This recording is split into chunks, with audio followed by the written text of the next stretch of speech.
اپنے اندر سے اپنے آپ کو حسین بنانا کہ کم سے کم ریسورسز میں زیادہ سے زیادہ لوگ تمہارے ساتھ کام کرنا چاہیں تو لوگ یہ کہیں کہ یار میں اس کے ساتھ اس لیے کام نہیں کر رہا کیونکہ یار یہ پیسے اچھا دیتا ہے. لوگوں کو قائل کرنا میں اس کے ساتھ اس لیے کام کر رہا ہوں یار اس کے ساتھ گروتھ بہت ہے, اس کے ساتھ سیکھنے کو بہت ملتا ہے, چیلنج بڑا ہے اس کے ساتھ, بہت مزہ آتا ہے اس کے ساتھ چلنے کے اندر. اپنی شخصیت کو ان لمحات میں لے کے جاؤ, ان گرائنڈز میں لے کے جاؤ, ان محل میں لے کے جاؤ جہاں پہ تمہارا نفس چیخے مار دے. ان کمفرٹ زون اور کنوینئنس کو چھوڑو گے, دیکھنا تمہارے اندر ایسی ایک امامت آنا شروع ہو جائے گی کہ تم بات کرو گے اور لوگ بیٹھ جائیں گے وہاں پر. باقی سفر یہ لمبا ہے, اس کی لیکچر شاپس بھی بہت لمبی ہیں, اس کی ورک شاپس بھی بہت لمبی ہیں. اگر زندگی کے اندر وہاں تک پہنچنا ہے جہاں واقعی تم ایک امپیکٹ کریٹ کر سکتے ہو لوگوں کے دلوں میں, تم ایک طوفان کھڑا کر سکتے ہو لوگوں کے دلوں میں, تم لوگوں کے دلوں کے اندر وہ انقلاب پیدا کر سکتے ہو کہ وہ کم پیسوں میں تمہارے ساتھ کام کریں, کم پیسوں میں تمہارے لیے والنٹیئر کریں. چھوٹی سی کمپنی کو پاکستان کے بڑے ریکٹس کے اوپر فائل کرنا اگر تم چاہتے ہو تو سب سے ان اصولوں کے ساتھ زندگی جینا کہ گیا ہوا وقت ہاتھ نہیں آتا.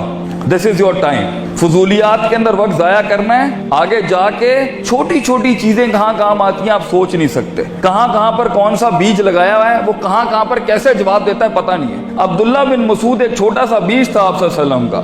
آپ نے ایک دفعہ دودھ مانگا ان سے رضی اللہ تعالیٰ عنہ, تو انہوں نے دودھ نہیں دیا. انہوں نے کہا میں مالک سے پوچھے بغیر نہیں دوں گا. چھوٹا سا بیج تھا, ابو بکر کے ساتھ جا رہے تھے, چھوٹی سی انویسٹمنٹ کی.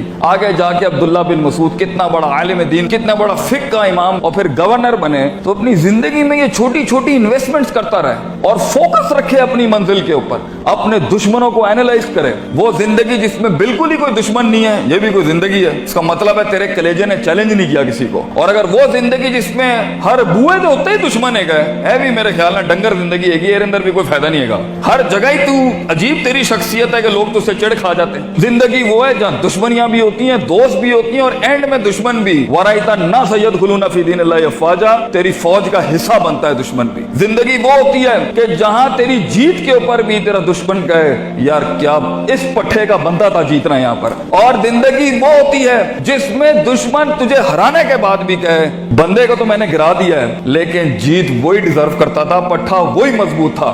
اتنا کہتے ہیں اپنے دشمنوں کو اتنا ہارڈ ٹائم دے کہ ان کی کلیجوں سے چیخ نکل جائے کہ ہم نے واقعی کوئی شیر یا شیر سے ہارے ہیں یا شیر کو ہرایا ہے. دونوں حالت کے اندر شیر کی تعظیم ہوتی ہے, بندے کی تعظیم نہیں ہوتی.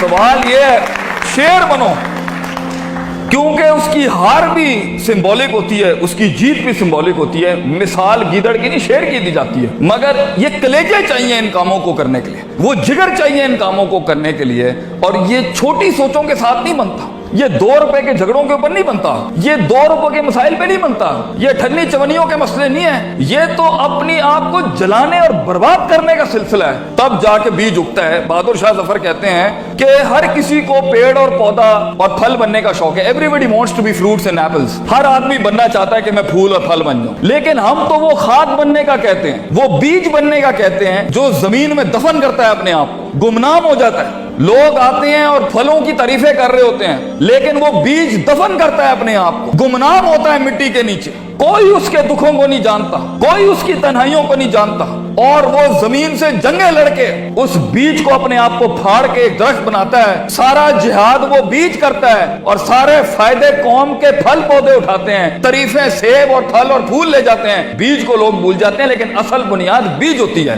بیج بننا ہے اس امت کا بیٹا, اس قوم کے اپنی ویژن کا, اپنی کمپنی کا, اپنے خاندانوں کا بیج بننا کہ تمہاری بنیادوں کے اوپر نسلیں جمع ہوں, نسلیں کھڑی ہوں, پھل پھول لگیں تمہیں. اور انہی درختوں کو پھل لگتا ہے جن میں عاجزی ہوتی ہے, جو جھکے ہوئے ہوتے ہیں, جو ہمبل ہوتے ہیں, جو اپنی نفس سے آزاد ہو کے قوم کے جمی تر بینیفٹ کے اوپر اپنے تکبر کی قربانی دیتا ہے, اپنی میں کی قربانی دیتا ہے, اپنی مزاج کی قربانی دیتا ہے, اپنے وقت کی قربانی دیتا ہے, بغیر مفادات کے کھڑا ہوتا ہے, بیماریوں میں لڑتا ہے اپنے خوابوں کے لیے.